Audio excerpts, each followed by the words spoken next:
Hello. Sorry for the poor lighting. All my lights died. So I got a new flintlock and I need to make a foldable screwdriver to fit in the patch box for tightening the top jaw on the hammer down to grip the flint. Now I'm gonna make that out of, this is some 3/32 7018 welding rod with the flux knocked off. And here's a section of coil spring. Let's get to it. We're gonna start by drawing this down because it's at 5/8 and I want it about half.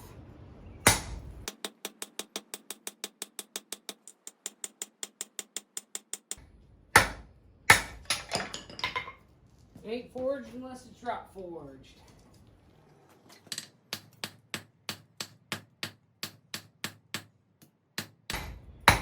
Okay, we're right down where we want.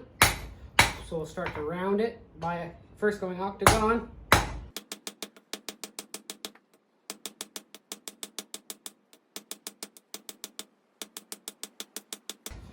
Okay, I'll finish rounding this up and bring it back when it's time for the next step.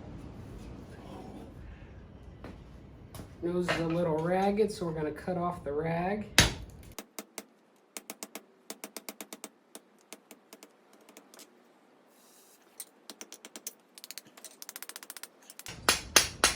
There we go. Next, we'll switch to a guillotine tool. And I'm using the guillotine tool. I got the rounding dies in here. I'm going to make us a flat to be the screwdriver head. Make sure to keep things even, rotate it every time. Because the bottom of the die only does 70% of the work of the top die due to where the energy is input from. Working out the lump on the end that I made. Okay, it's too cold, back in the fire. But you can see, we're starting to get that screwdriver shape.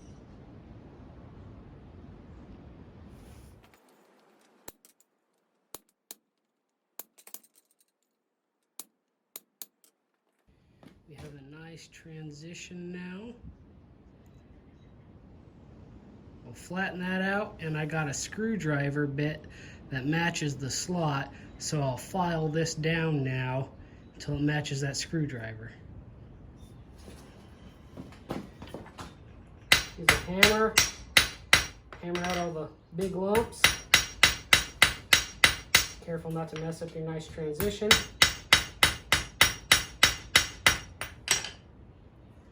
We're spring steel, so don't hammer too much on it when it's cold. Okay, it's time for filing, and there's 3 files I'm gonna use. I've got a bastard cut, half round. I've got a second cut, half round, and then I have a 5/16 chainsaw file, which the teeth on that are fine enough for the finish I want. The second cut and that chainsaw file are about the right finish surface that I want. Okay, start with the bastard cut. Start on the sides, get them nice and parallel.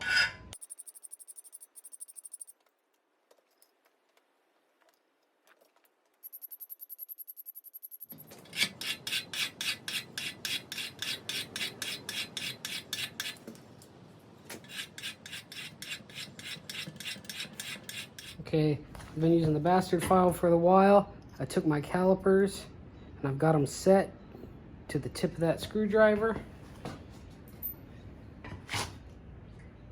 The end here is good. Body's still thick. Make sure you check both sides. Make sure you file from both sides, this way and that way, so you don't accidentally put a bias into it. So basically what I have on the tip, I need to bring all the way back. I'll do that with the fine file. Okay, we're to thickness, so I'm gonna flatten out this rounded tip.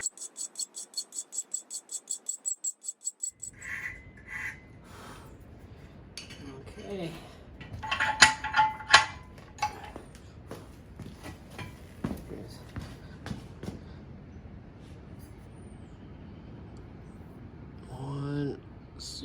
super thin, super wide screwdriver blade.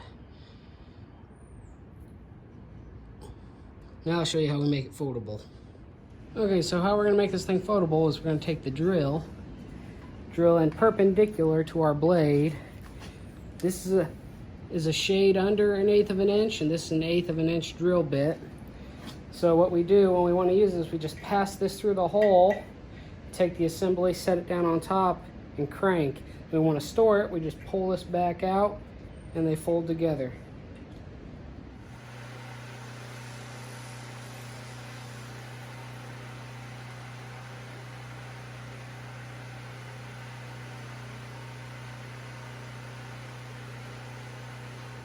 Okay, normally I would have hot cut this, but since this is so thin, I've hacksawed a groove around. I'm gonna take that half round file, falling on the bastard.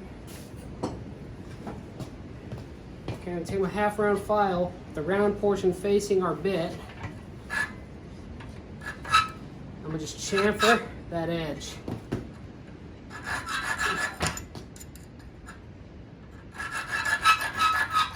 Okay, I'm gonna show you how to bring thick and a thin piece up to temperature together. Okay, for heat treating. You see I got a nice warm bed of coals right there.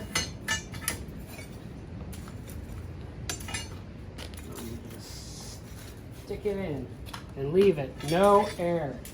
Let the residual heat from the fire bring that whole piece up. It's gonna be fast. Got preheated peanut oil there. Non-magnetic all the way. Keep that sucker moving. Okay, I don't know how well you can see, but we've got good sign of hardening. Put this in the vise. Pink. Okay, but that's basically it.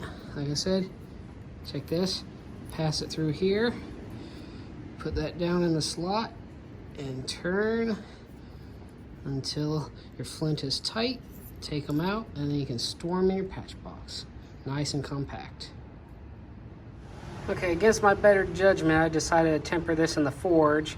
How I did that was I grabbed the flat bit by a pair of flat tongs to shield it from the heat while I heated the thick section.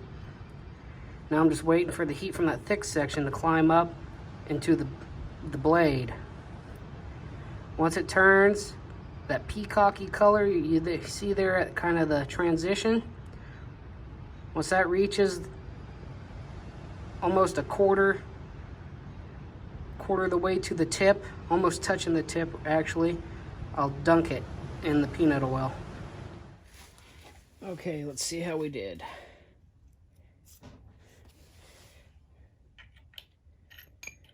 Oh. It would seem I'm just a tad thick yet. Okay, a couple minutes with the sandpaper,